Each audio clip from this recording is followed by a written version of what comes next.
need a clear, concise, simple, direct messaging strategy about what is likely to be inevitable. I think a lot of us would agree, right? That's exactly right. Right. It's not. Doesn't matter what the truth What is. I'm saying is, it worth exposing ourselves to Right. those criticisms Right. that will be coming.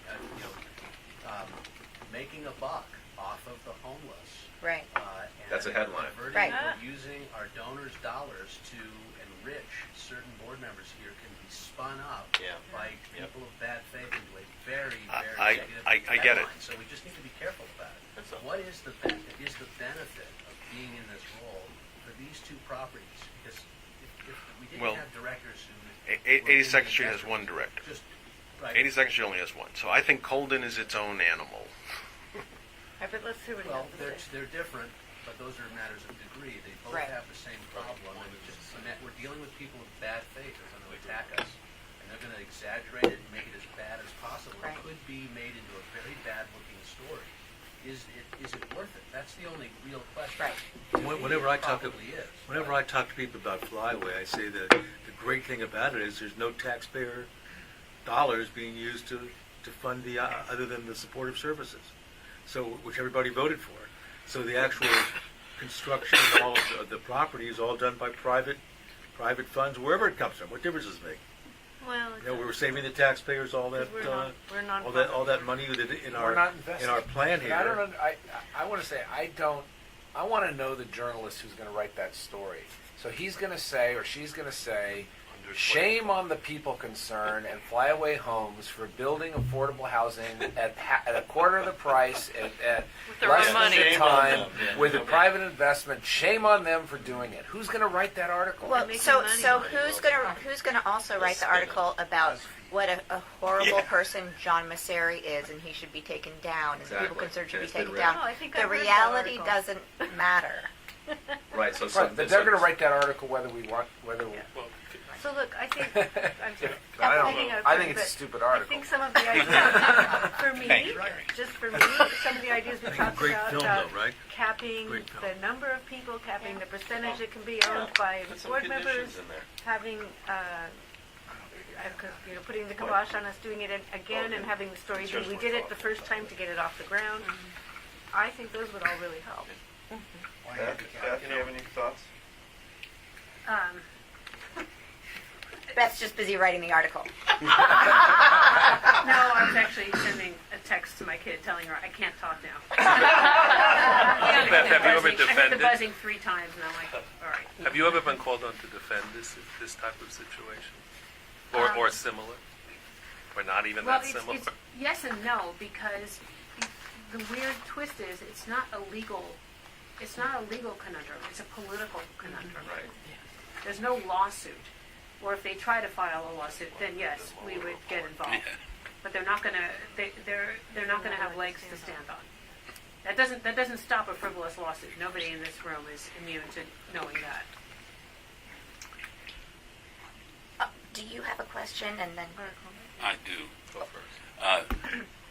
I'm not really up to date on it, but when at the end of the year, you have to do these 990s, which are disclosure documents to the IRS. And the main question is, you as a director, or as all your directors, do you have any, or are you receiving any profit or other return from your role as a director? So you really have to be a little careful about that. And before I would do this, I would want to deal with the 990 question and find out what's going on. The other side of it is, I've been in the real estate business forever and in the low-income housing business, and many times nobody worries about the returns. Guys are making all kinds of money doing this. So when you make a 5% return, it's nothing in the scheme of things. Compared to But I the think- industry, it's nothing. yeah. Right. But that's not But I what we're think talking you're- about. No, but I think I'm just saying. to speak to what you're saying before you're going to do this, the 990 question, which I don't think is an issue, but that's a question regardless of what we're contemplating here tonight, people concerned being managing general partner. That's just a question of... Well, I think if the directors of the people concerned have a financial interest in a venture the people concerned is a general partner of, you'll find that that's a 990 disclosure issue. And I don't know what it means, but I think you find that that's true. I don't think it is. Is it? Wait, you agree? You agree? I agree with Does you. it have to be over a certain amount for it to be disclosed? No, there's no minimum, I maximum. think it's a yes, It's a- no, it's a and question in the box. it may trigger a phone call Right. from an Check it or IRS you rep, don't. and then That's we right. have to And explain it applies to what all we're doing. directors. It says, do any director have? And director And have if a you answer financial yes, then interest. You Go answer down to enough another- yes on the 990, and you'll get a phone call. Stephen, isn't that, that 990 disclosure issue for sourced income as a result of your role as a director of the filing agency? So, because the Colden investors their return is through their investment and role at Colden, not through this agency. You're a better lawyer than I am. I don't know the answer to your question. I agree with Jonathan. That was the thought that I had. And I today. think it's also something to check in. But I with- think you need to check it out. Is all Well, I I'm think saying. it's also Yeah, something but we want to Counselor, run through that's the like you accounting saying, firm. your law Yeah. firm represents us, question. and we voted on you while you were out of the room, so it's all okay. You still have to disclose I'll be it. getting income No, from it's this- not. from the board, Sarah? you know. No, it's not. Oh, I'm sorry. Board. Well, Gary. I just want to say, I mean, it sounds to me like the important point you brought up had to do with mitigation of the risks. And I would assume the agency should soon write a document to have available that could explain this issue and to make sure that it's agreed upon and circulated among ourselves. And then I think, and I want to ask, of course, the lawyer about this, and then I think it's also important, I think some of this, I'm not a lawyer, but goes to the intention of the investors. And perhaps it's a useful thing at this point in time, before we have this perhaps inevitable question raised, that the investors be individually interviewed and have an opportunity to say what this investment was for them. And doing it after the fact, I think, is just much more difficult. And I strongly believe in prevention and proactive approaches. And some lawyers will, of course, say that that just creates problems, but I'd be curious what your thinking is. But isn't the truth here that, a couple people came up with a good idea because they were on the board and essentially came out to the people that they knew were interested in this issue and said, help us make this happen the first time. Exactly. I don't think anybody put their money in because they didn't think there might be a risk of losing it or that they were going to make a ton of money. The truth is that we had some, brave and willing people putting their money in this, to me that's the story. Right. It's good to know that before. So at this point, I don't know if it would be helpful for the Colden investors to leave the room. If you guys think it's ready to take a vote on, or if you need further discussion about it. I want to I call don't my lawyer. think we're ready. You what? I have a question. Okay. This is probably crazy, but I'm a risk manager, and as a good risk manager, I'm supposed to use my imagination. And Doesn't sound like it's I gonna be also, good. I'm a strong believer that jelly bread always falls jelly side down. I was picking up on that. It's heavier. But are all donors to the agency given the opportunity to invest in Flyaway? Because I can, I'm not worried about press, but I would worry about a lawsuit where a donor that contributed $1 million comes back 4 years later and sues the board collectively and individually for not getting the opportunity for a 5% return investment instead of just contributing to operating funds. Is that a possibility? I mean, of course it's a possibility. We've already, anybody can file a lawsuit. And so I guess I need to think about it for a minute. You're saying someone who made a donation and got a tax deduction for that donation wants to come back later and question that they hadn't made an investment in Flyaway, for which they don't get a tax deduction, but they get a tax return.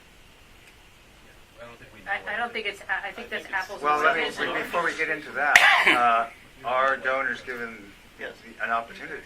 Yeah, I believe so. All donors? No. Not explicitly. Not, what? Not explicitly. No. We wouldn't turn them away, but What was the question? There's no Do reason we all wouldn't. our donors Were explicitly donors notified that there was an investment opportunity, that they had the right, that they had the opportunity to? Okay, I just want to raise the question, if we do become That's a good managing idea, general though. partners, should... Well, if somebody wants to raise an issue, we'll just say, fine, come on, invest with us. Right. Well, the point is after the fact, they don't know up front. They find out after the fact. They may say, I would have preferred to have an investment where I get a return of principal, or at least I maintain some ownership, rather than funds that simply... even Yeah, think but that's that's a very thing. different. I don't even think That's that's a one's thing. a A tax deduction philanthropic- charitable gift. Yeah. I the realize other the one is an difference. investment. I totally understand the difference. My question is, is it possible that an investor would, a donor would say they weren't informed? I think like that saying anything's possible. And is it something we should consider? Should we give an option to do both, either? Why not? Well, Yeah, you don't want there's either. nothing lost. I would not agree. I would not agree that we should give everybody, an equal opportunity. I think that we need to, I think more and more, we're talking about the people concerned in Flyaway together, even to donor prospects. But I think we also need to be, protective of our philanthropic dollars, right? But yeah, the core operating funds. Right. So we don't necessarily want to say to everybody, hey, you can keep your money and get a 5% return. Well, if we're not managing general partner, then this issue would never that would be a risk that such a donor could come back and claim that or sue.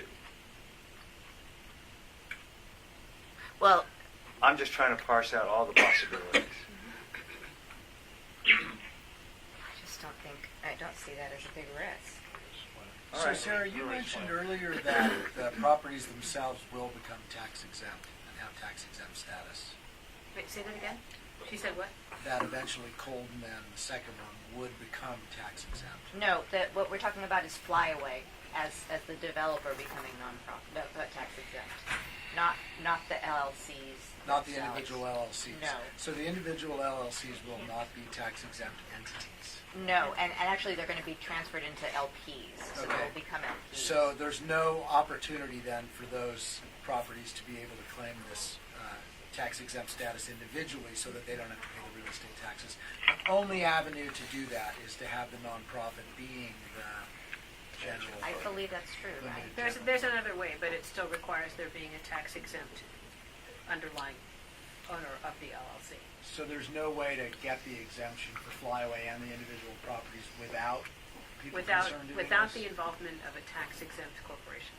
We don't need it to be people concerned. So you could form I'm not suggesting that we do this, but you could form a second tax exempt organization.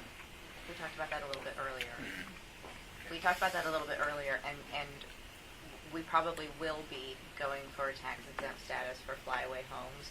But even so, we think it's a good idea for the people concerned to be the managing general partner of all the projects. Individually, the individual projects. Yes. Yes.